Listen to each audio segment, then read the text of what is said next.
Assalamualaikum warahmatullahi wabarakatuh. Alhamdulillahirabbil alamin. Assalatu wassalamu ala asyrafil anbiya'i wal mursalin wa ala alihi wa ashabihi ajma'in. Kaum muslimin dan kaum muslimat rahimakumullah. Ketika seorang hamba telah diberi hidayah oleh Allah Azza wa Jalla berupa iman kepada Allah Subhanahu wa ta'ala, maka ini adalah sebuah nikmat yang terbesar yang Allah berikan kepadanya. Oleh karena itu, seyogianya seorang hamba senantiasa mensyukuri nikmat Allah berupa hidayah tersebut. Namun sebagai seorang manusia, bagaimanapun upaya yang dilakukan agar dapat istiqomah dalam berbuat baik, namun terkadang dia terjerumus dalam kemaksiatan dan dosa. Dan Allah Subhanahu wa ta'ala ketika mentakdirkan dan menetapkan adanya kemaksiatan adalah memiliki hikmah, dan di antara hikmah yang besar untuk Allah Subhanahu wa ta'ala menampakkan sifatnya. Karena di antara sifat-sifat Allah Azza wa Jalla, Allah adalah zat yang maha pengampun, zat yang maha pemaaf, zat yang senang tatkala hamba-hambanya kembali dan bertobat kepadanya. Terjerumusnya seorang dalam dosa dan kesalahan merupakan sesuatu yang telah diberitahukan oleh Nabi Sallallahu Alaihi Wasallam dalam hadis beliau riwayat Imam Ibnu Majah. Kata beliau alaihi salatu wassalam, kullu bani adam khatta'un wa khairul khatta'in at-tawwabun. Setiap anak Adam pasti berbuat kesalahan, berbuat dosa, dan sebaik-baik orang yang berbuat dosa adalah orang-orang yang bertobat, yang banyak bertobat dan kembali kepada Allah Subhanahu wa ta'ala. Demikian pula Allah Azza wa Jalla dalam Al-Quranul Karim telah menyebutkan, mengatakan pada hamba-hambanya yang berbuat dosa agar tidak putus asa dari rahmat Allah. Allah Ta'ala berfirman, qul ya ibadiyalladzina asrafu ala anfusihim la taqnatu min rahmatillah innallaha yaghfirudz dzunuba jami'an innahu huwal ghafurur rahim. Katakanlah wahai Muhammad, wahai hamba-hambaku yang mereka berbuat melampaui batas terhadap diri mereka, qul ya ibadiyalladzina asrafu ala anfusihim, yang mereka melakukan perbuatan dosa melampaui batas terhadap diri mereka, la taqnatu min rahmatillah, janganlah kalian berputus asa dari rahmat Allah. Innallaha yaghfirudz dzunuba jami'an innahu huwal ghafurur rahim. Sesungguhnya Allah, Dia mengampuni semua dosa, ya. Dan Dialah yang maha pengampun lagi maha penyayang. Nah, ayat ini sebagaimana disebutkan oleh para ulama, ayat ini adalah mengandung perintah untuk bertobat pada Allah Subhanahu wa ta'ala. Karena ada di antara dosa-dosa yang apabila seorang tidak bertobat darinya, maka dia tidak diampuni oleh Allah Subhanahu wa ta'ala. Kalau dia meninggal dalam keadaan dan tetap melakukan dosa tersebut, belum bertobat dari dosa itu, maka dia tidak akan diampuni oleh Allah Azza wa Jalla. Contohnya adalah kesyirikan. Seorang yang berbuat dosa berupa kesyirikan, dia harus kembali dan bertobat pada Allah Azza wa Jalla. Nah, yang terpenting dari apa yang kita simak tadi, ketika kita mengetahui bahwasanya manusia terjerumus dalam dosa, dan sebaik-baik orang yang berbuat dosa adalah yang kembali kepada Allah Subhanahu wa ta'ala, yang banyak bertobat pada Allah Subhanahu wa ta'ala, maka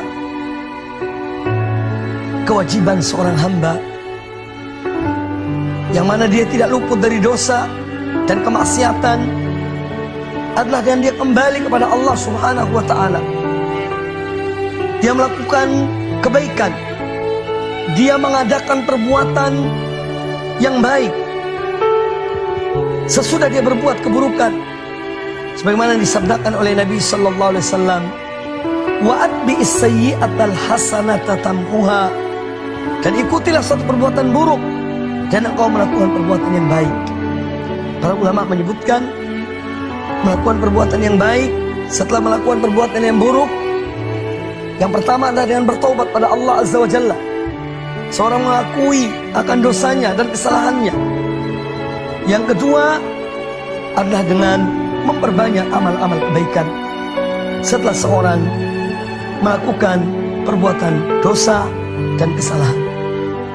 Dan ada sebuah hadis Nabi sallallahu alaihi wasallam yang mana hadis ini tentu mendorong seseorang untuk senantiasa bertobat dan kembali kepada Allah Subhanahu wa taala serta melakukan amal-amal kebaikan setelah dia melakukan suatu perbuatan dosa, suatu kemaksiatan atau suatu kesalahan. Diriwayatkan oleh Imam At-Tabrani dalam kitabnya Al-Mu'jamul Awsat dari sahabat Abu Dzar Al-Ghifari radhiyallahu anhu, beliau mengatakan bahwa Rasulullah sallallahu alaihi wasallam bersabda, "Man ahsana fima baqiya ghufira lahu ma madha." Man ahsana fima baqiya, barang siapa yang dia berbuat baik pada sisa-sisa umurnya, pada sisa-sisa kehidupannya, niscaya dia akan diampuni apa yang telah dia lakukan, apa yang telah dia kerjakan dari perbuatan-perbuatan dosa. Kemudian kata Nabi sallallahu alaihi wasallam, "Wa man asaa fima baqiya ukhidha ma madha wa ma baqiya." Wa man asaa, dan barang siapa yang dia tetap berbuat jelek ya, pada sisa-sisa umurnya, maka dia akan diberi sanksi dari dosanya yang terdahulu maupun yang kemudian. Nah, hadis ini sebetulnya apabila seorang merenungkannya, betapa Allah Subhanahu wa ta'ala memiliki rahmat dan ampunan yang besar kepada hamba-hambanya. Maka Nabi sallallahu alaihi wasallam mengarahkan kepada hamba-hamba Allah, kepada umatnya, agar dia memanfaatkan umurnya atau pada sisa-sisa umurnya, sisa-sisa waktunya yang ada untuk melakukan perbuatan-perbuatan yang baik. Maka perbuatan-perbuatan yang baik yang dilakukan di akhir-akhir kehidupannya akan menghapus dosa-dosanya yang terdahulu. Dia akan diampuni oleh Allah Subhanahu wa ta'ala dari dosa-dosanya yang terdahulu. Tetapi barang siapa yang dia terus berbuat jelek, terus berbuat dosa dan maksiat di akhir-akhir kehidupannya, sampai mungkin na'udzubillah min dalik, di akhir dari kehidupannya dalam keadaan tetap berbuat dosa, maka kata Nabi sallallahu alaihi wasallam, "Ukhidha fima baqiya wa ma madha." Maka ukhidha bima madha wa ma baqiya, maka dia akan diberi sanksi oleh Allah terhadap dosa-dosa yang terdahulu dan yang dia lakukan di akhir kehidupannya. Makanya seorang hamba ketika dia selalu minta kepada Allah Azza wa Jalla agar Allah memberikannya, menganugerahkan kepadanya husnul khatimah, mati dalam keadaan baik, salah satunya adalah mati dalam keadaan dia telah bertobat pada Allah Ta'ala, mati dalam keadaan dia melakukan amal kebaikan, amal soleh. Dan ini salah satu tanda, salah satu ciri seorang mati dalam kebaikan. Dan Allah Azza wa Jalla apabila menghendaki seorang hamba kebaikan di akhir hidupnya, yaitu dengan dia mati dalam keadaan baik, dalam keadaan husnul khotimah, maka Allah menggunakan hamba ini. Sebagaimana disabdakan oleh Nabi sallallahu alaihi wasallam dalam hadis yang sahih, "Idza aradallahu bi'abdin khairan," apabila Allah menghendaki suatu kebaikan bagi seorang hamba, ista'malahu, maka Allah akan menggunakan atau memakai hamba ini. Maka sebagian sahabat bertanya, "Qila," sebagian sahabat bertanya kepada Nabi sallallahu alaihi wasallam, "Ya Rasulullah, wa kaifa yasta'miluhu?" Wahai Rasulullah, bagaimanakah Allah memanfaatkan, Allah memakai orang ini, seorang hamba tersebut yang Allah menghendaki kebaikan baginya? Qal, kata Nabi sallallahu alaihi wasallam, "Yahdihi li'amalin salihin qabla mautihi." Yahdihi li'amalin salihin qabla mautihi. Maka Allah memberikan petunjuk, memberikan hidayah, memberikan taufik kepadanya, yakni untuk melakukan amal-amal kebaikan sebelum dia meninggal. Ini cara bagaimana Allah Subhanahu wa taala memakai seorang hamba di akhir kehidupannya yang mana Allah menghendaki kebaikan baginya.